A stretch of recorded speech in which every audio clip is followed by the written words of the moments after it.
एकल परिवार की बजाय आप संयुक्त परिवार हो सकता है उसमें छोटी मोटी बातें होती रहें, लेकिन संयुक्त परिवार में जो बच्चा सीखता है वो कोई यूनिवर्सिटी नहीं सिखा सकती। और अपने धर्म पे गर्व करो, अपने राष्ट्र पे गर्व करो।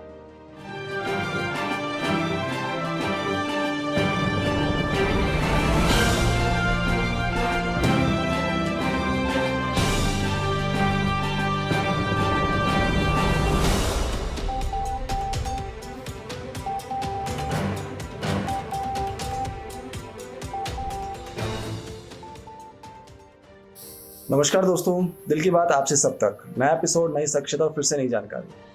आज जिस शख्सियत से रूबरू होने जा रहे हैं वो सनातन के लिए दिल से काम कर रही है। ओजस्वी फाउंडेशन एनजीओ के माध्यम से समाज सेवा कर रही है, राजनीति में भी सक्रिय हैं और शिक्षा जगत में भी बहुत उम्दा आपने काम किए। मैं सबसे पहले स्वागत करना चाहूँगा सरिता मित्तल जी का। मैम, स्वागत है आपका हमारे इस कार्यक्रम में।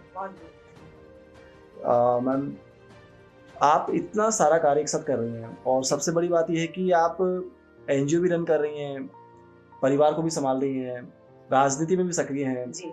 तो इतना सब कुछ करने के लिए आपको मोटिवेट कौन करता है? देखिए, मैं जिस परिवेश में बड़ी हुई हूँ और जहाँ पली बड़ी हूँ, मैंने अपने चारों तरफ यही माहौल देखा है।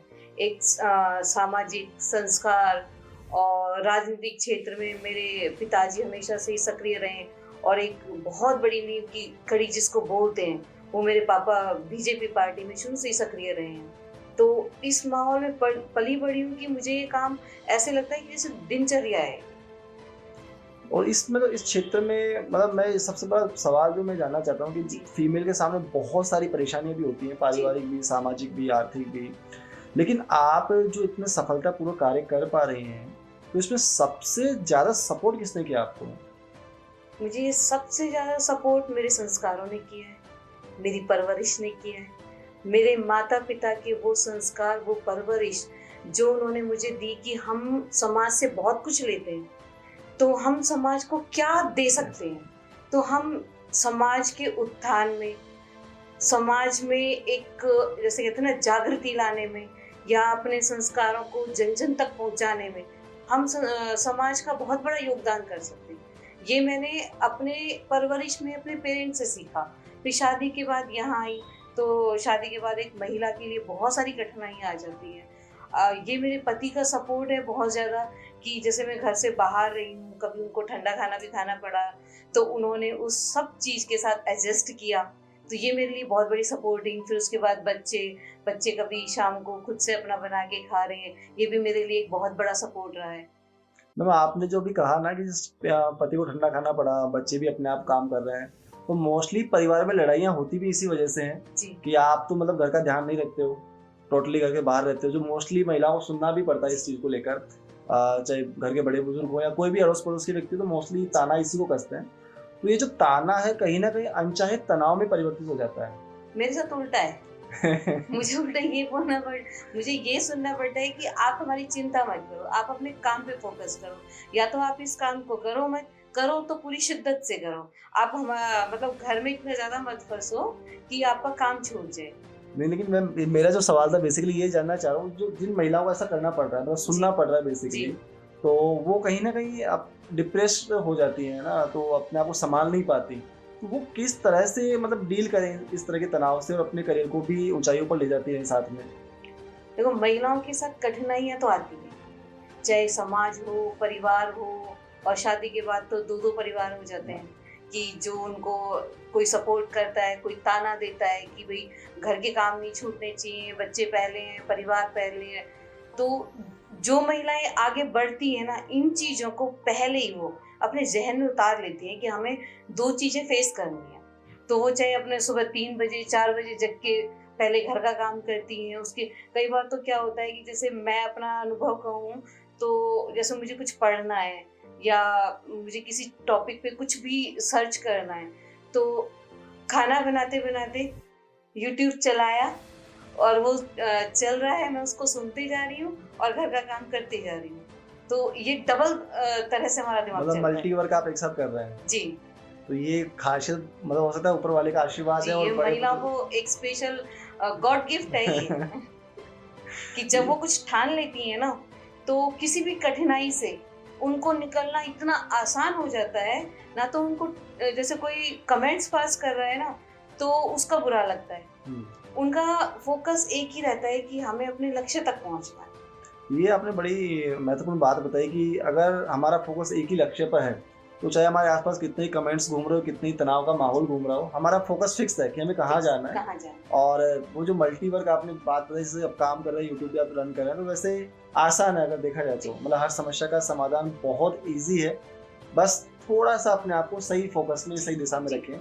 और दूसरा एक बात है, जैसे बेसिकली महिलाओं को लेकर तो आपने काफ़ी अनुभव किया है जीवन में, जी, बहुत सारी चीज़ें देखी होंगी प्रैक्टिकली भी। जी, कई बार होता है कि जब वो उसको किसी काम के लिए कहा जाता है, फॉर एग्ज़ाम्पल घर में या बाहर, जी, और वो उसके बस का नहीं है, क्योंकि हर इंसान का क्षेत्र अलग-अलग होता है, प्रकृति ने हर इंसान को अलग-अलग बनाया है। जी, तो अगर वो किसी चीज़ के लिए ना कहना चाहती है, तो कई बार तो ना कह नहीं पाती, कि पता नहीं सामने वाले को बुरा ना लग जी, जाए, और कह देती है तो वाक़ई में बुरा लगना ही लगना है। जी।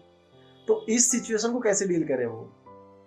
देखो, महिलाओं के साथ ये तो है, उनसे बहुत ज़्यादा उम्मीदें की जाती हुँ, हैं। एक तो क्या है कि उनका परिवेश बिल्कुल चेंज हो जाता है। 25 साल वो एक अलग माहौल में, अलग विचारों में रहती हैं। जी, 25 साल के बाद उनके साथ सब कुछ उनको दोबारा से वही सब करना पड़ता है। तो मैं तो यही कहूँगी कि बच्चियों को जो परवरिश करें ना, एक पॉजिटिव वे में लेके कि जैसे उनको ये सिखाएँ कि उनको खुद कैसे स्वावलंबी बनना है, अपने ऊपर कैसे खड़े रहना है, उनको दूसरों पे डिपेंड नहीं होना। उनको खुद के काम खुद करना, उनको ये दिमाग से निकालना कि हम महिलाएँ हैं, हम कर नहीं सकते। ये बचपन से ही अगर उनको सिखाया जाए कि तुम सब कुछ कर सकते हो और बराबर से, और आज के टाइम में तो महिलाएँ बहुत आगे बढ़ चुकी हैं। बिल्कुल, बिल्कुल। तो उनके लिए आने वाली परिस्थिति बहुत आसान हो जाती है, और उनको सेल्फ डिफेंस सिखाया जाए। उनको ये नहीं कि भई आप घर से, उनको ये मत बोलो कि आप घर से मत निकलो। उनको ये सिखाओ कि आप कर सकते हो, आप हर कुछ कर सकते हो। इसमें जैसे बात मेरे ज़हन में ये भी, जैसे पहले जैसे लक्ष्मीबाई थी या अहिल्याबाई थी, शिवाजी की माँ जीजाबाई थी, ऐसे बहुत से उदाहरणों से हमारा इतिहास भरा पड़ा है।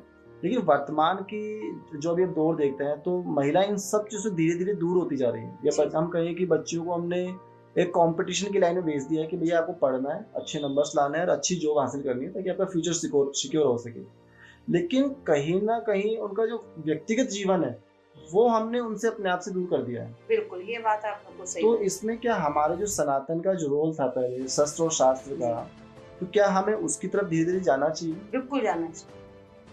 तो उनको शस्त्र और शास्त्र दोनों ही उनको सिखाना चाहिए, और इसके लिए मैं जो ओजस्वी फाउंडेशन चला रही हूँ, जी, मेरा मेन मोटिव यही है कि जो संस्कार हम पीछे छोड़ आए, उनको वापस से लाएँ। और मैं एक बच्चियों के लिए, महिलाओं से यही कहूँगी कि जो हम किताबें पढ़ते हैं, उनको हम सिर्फ़ पढ़ने में ना देखें, उनको हम एग्ज़ीक्यूट करें। उस चीज़ पे वर्क करें, ना कि हम सिर्फ़ ये पढ़ें कि हमारे हमारे हम उस देश में हैं जहाँ रानी लक्ष्मीबाई थी, जीजाबाई थी, अहिल्याबाई थी, दुर्गा माँ थी। उनको पढ़ने के साथ-साथ उनसे प्रेरणा लेके हम आगे बढ़ें। मैम ये सबसे बड़ा मुश्किल टास्क आपने मुझे लगता है दे दिया है, हुँ, कि हम पढ़ तो लेते हैं, लेकिन जी, उनसे प्रेरणा नहीं ले पाते। और प्रेर हम जी, चाहते भी हैं कि लक्ष्मीबाई हो तो हमारे घर में भी हो, पड़ोसी घर में हो। जी, जी, बिकॉज़ अगर लक्ष्मीबाई पैदा होगी तो ज़ाहिर-सी बात है जी, कोहराम तो मचाएगी वो। मचेगा ही। तो ये बड़ा दुर्भाग्य भी है कहीं न कहीं हमारे साथ में। एक बात और मैम, जैसे आपका ओजस्वी फाउंडेशन है, तो इसके जी, माध्यम से जैसे आप वर्किंग कर रहे हैं अभी जी। राइट नाउ समाज में, तो आपका फ्यूचर को लेकर क्या प्लान है कि इस फाउंडेशन के माध्यम से क्या अच्छा कार्य आप करना चाह रहे हैं?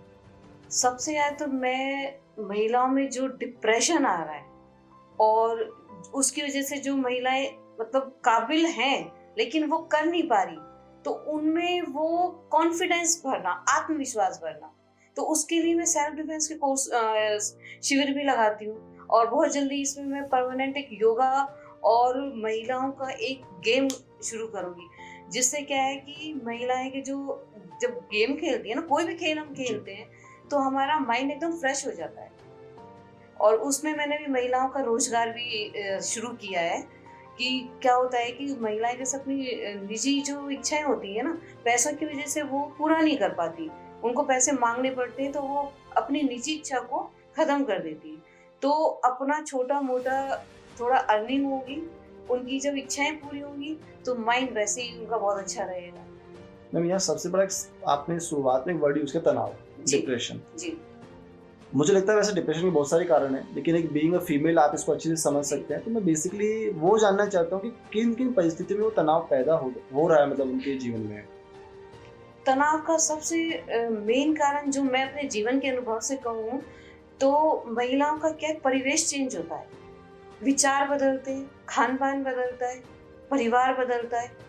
तो जो वो जिस परिवार में जाती हैं तो वो उससे उम्मीद करते हैं कि वो जो हम हैं उससे वो उस पर खरी उतरे, जी। लेकिन एडजस्ट होने में उनको थोड़ा वक्त तो लगता है।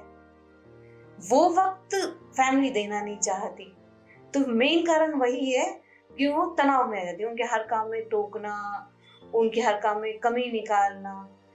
तो मैं तो यही कहना चाहूंगी हर से कि महिलाओं को थोड़ा वक्त दें, उनको परिवार में एडजस्ट होने का थोड़ा सा उनको समय दें, और उनमें जो प्रतिभा है उसको उभरने का उन्हें एक अवसर जरूर दें। ये आपने बहुत अच्छी बात कही है। बेसिकली अगर ऐसा हो जाए तो मुझे लगता है कि अभी वर्तमान में जो तनाव वाला माहौल है वो तो काफ़ी तक खत्म हो जाएगा। दूसरा, कहीं ना कहीं इस वजह से जो घरेलू झगड़े होते हैं, तलाक वाली जो नौबत आ जाती है, वो मुझे लगता है पूरी तरह से खत्म हो जाएगी अगर हम सामने वाले शख्स को वक्त दे रहे हैं, बिकॉज वो हमारे घर के लिए आई है। तो जाहिर सी बात है, हमारे घर का अहम हिस्सा है और उसी को हमें समझना पड़ेगा। तो उसकी बेसिकली एक वर्ड जो आपने भी कहा, प्रतिभा।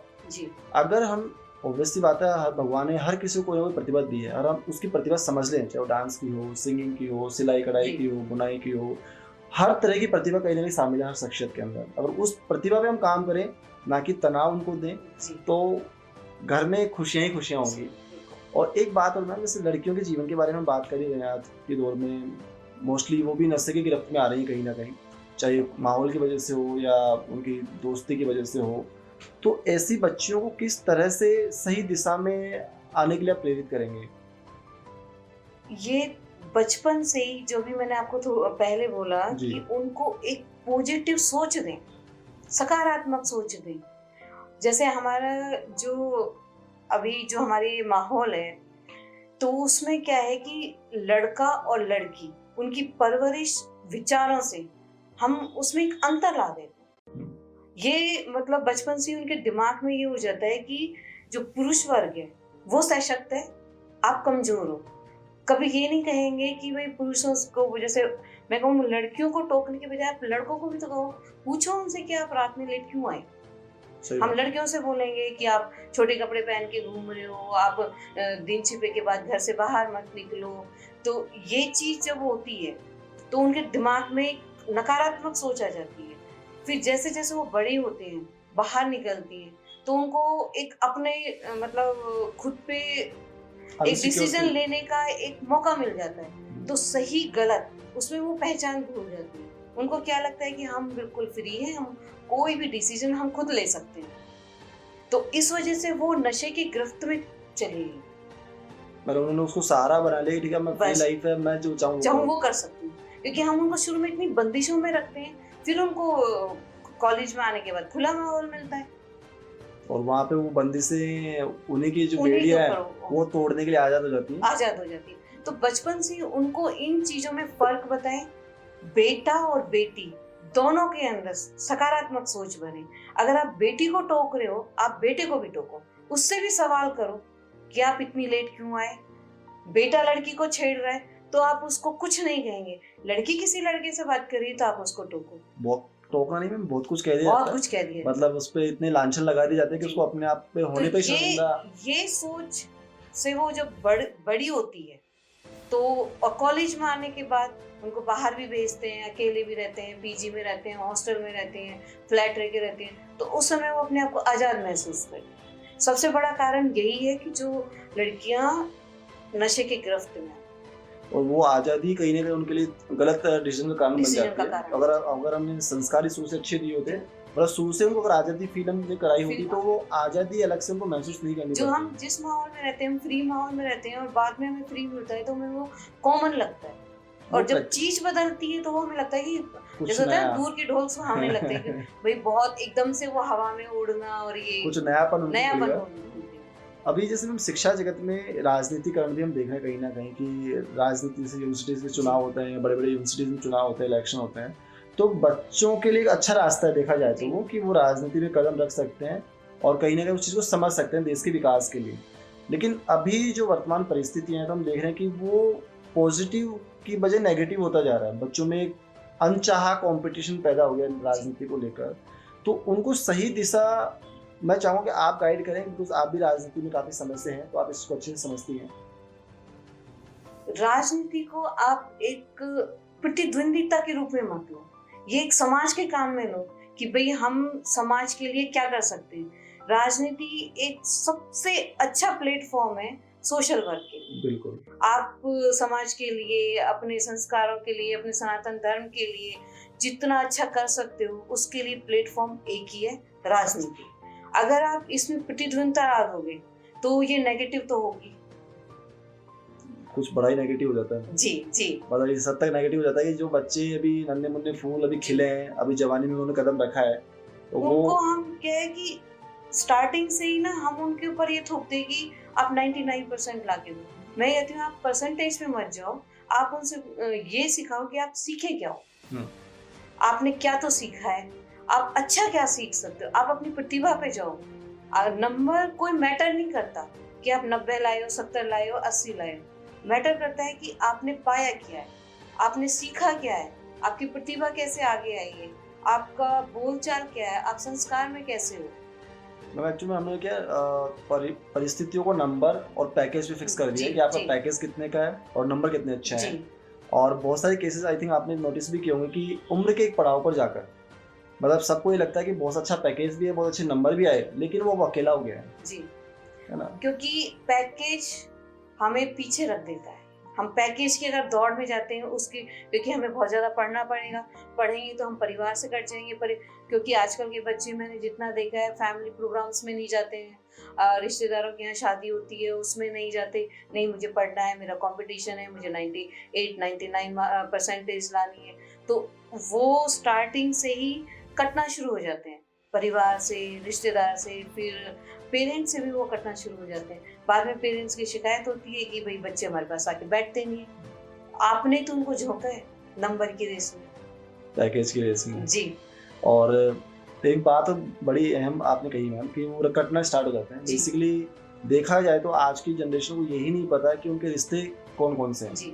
जो हमारे समय पे बुआ चाचा फूफा ताऊ होते थे, साथ बैठते थे, हंसते खेलते गाते थे, लेकिन वो रिश्ते इस कदर कम हो चुके हैं कि आज कोई भी बड़ा व्यक्ति या एक्स व्यक्ति पे हावी हो जाता है जी। अगर किसी से पूछ लिया जाए कि आपके दादा का नाम क्या है, परदादा का नाम क्या है, उनको नहीं पता। जो पर्सनैलिटी डेवलप बड़ों के साथ और परिवार के साथ होती है ना, वो हमें कोई शिक्षा नहीं देता। मैं एक बड़े परिवार से मतलब ज्वाइंट फैमिली से बिलोंग करती थी और अभी भी मेरी एक ज्वाइंट फैमिली है, तो हमें पता ही नहीं कि हमने माँ बाप से सीखा हुआ, हमने अपने पेरेंट्स से सीखा, हमने अपने चाचा चाची से सीखा, हमने अपनी दादी से सीखा। तो इतनी फैमिली बड़ी है कि कौन सी चीज़ कौन सिखा दे, वो दादी की कहानियाँ, वो नानी की कहानियाँ, उन कहानियों में छुपे अनुभव, उनमें एक शिक्षा। तो ये जो हम शिक्षा ग्रहण करते हैं उससे ज़्यादा जो बुजुर्गों का अनुभव है उससे हम सीखते हैं। मतलब कहीं ना कहीं कहा जाए तो हमारा संयुक्त परिवार विश्व की सबसे बड़ी यूनिवर्सिटी है और उसमें हमने फ्री में एडमिशन लिया है और फ्री में बहुत सारे कोर्सेज हमें अवेलेबल हो जाते हैं। तो और ये कोर्सेज हमें इतना कुछ दे जाते हैं जो हम पैसे देकर भी नहीं सीख सकते जी, है ना। तो ये मैम एक बात और मैं आपसे जानना चाहूँगा, बिकॉज मुझे लगता है कि आपके अनुभव कहीं ना कहीं काफ़ी हद तक हमारी व्यूअर्स के काम आने वाले हैं और आपका अनुभव इतना बड़ा है कि ये वीडियो मुझे लगता है बहुत छोटा पड़ जाएगा। ज़्यादा एक सवाल और आपसे कि अभी जिस सनातन की हम बात कर रहे थे, तो बेसिकली क्या आपने अपने फाउंडेशन के माध्यम से सनातन को लेकर कुछ कदम उठाए हैं इससे आगे? जी मैंने आपको बताया कि मैं एक ऐसी फैमिली से बिलोंग करती हूँ और मेरी जो परवरिश हुई है एक संस्कारों में हुई है। कहूँ तो उस समय तो बहुत बुरा लगता था, ऐसे लगता था जैसे जेल में परवरिश हो रही है, लेकिन उस चीज़ को आज अनुभव करूँ तो उसी से ही हमने बहुत कुछ पाया। उसी का ये है कि मैं लगातार हर ट्यूसडे मंगलवार का पाठ कराती हूँ, जिससे हमारे आसपास की कॉलोनियों में लोगों में अपने धर्म के प्रति अपने मंदिर जाना रेगुलर, इसके प्रति मैं एक छोटा सा योगदान कर सकूं, तो इसमें मैं अपने आप को बहुत गौरवान्वित महसूस करूंगी। मेरे लगातार मंगलवार को हनुमान चालीसा के पाठ होते हैं मंदिर में, और मैं कहीं भी रहूं, अगर मैं उस दिन जयपुर नहीं हूँ तो मैं किसी को फ़ोन करके बोलूँगी कि भाई आज आप संभाल लेना। और हमारे यहाँ पर इस चीज़ को सब सराहना भी करते हैं। और मैंने तो अपने परिवार में ये सीखा है, मैं एक संघ पृष्ठभूमि से बिलोंग करती हूँ, और वहाँ मैंने यही सीखा है कि धर्म समाज ये सर्वोपरि है। ये बहुत अच्छी बात है, क्योंकि धर्म और समाज ही है जिनके बलबूते हम भविष्य में भी जिंदा रहेंगे, और कहीं ना कहीं वही हमें संस्कारों से बांध के रखेंगे और एक अच्छा रास्ता हमें हमेशा दिखाते रहेंगे। जाते जाते मैम हमारे मतलब कार्यक्रम का उद्देश्य भी रहता है कि हमारे जो शख्सियत गेस्ट होते हैं वो परिवार समाज और राष्ट्र के नाम एक प्यारा सा संदेश जरूर डेडिकेट करते हैं। तो मैं चाहूँगा आप अपने अनुभवों का निचोड़ इस संदेश के माध्यम से हमारी व्यवस्था जरूर पहुँचाएं। अपने परिवार से जुड़ो, एकल परिवार की बजाय आप संयुक्त परिवार हो सकता है उसमें छोटी मोटी बातें होती रहें, लेकिन संयुक्त परिवार में जो बच्चा सीखता है वो कोई यूनिवर्सिटी नहीं सिखा सकती। और अपने धर्म पे गर्व करो, अपने राष्ट्र पे गर्व करो। और हम हिंदू धर्म सनातन धर्म सबसे पुराना, सबसे विश्व में माना हुआ धर्म है। अपने धर्म की इज्जत करना, ये हमें बहुत कुछ सिखा जाता है। बिल्कुल, आपने बहुत ही गहरी और बहुत ही अच्छी बातें बताई, और आपके इन छोटे छोटे शब्दों के अंदर बहुत बड़े बड़े राज छुपे हुए हैं, और आपने इतना समय हमें दिया, हमारे कार्यक्रम को दिया, इसके लिए बहुत बहुत धन्यवाद आपका। फिर मिलेंगे नए एपिसोड में नई शख्सियत के साथ, नई जानकारियों के साथ। दिल की बात आपसे सब तक।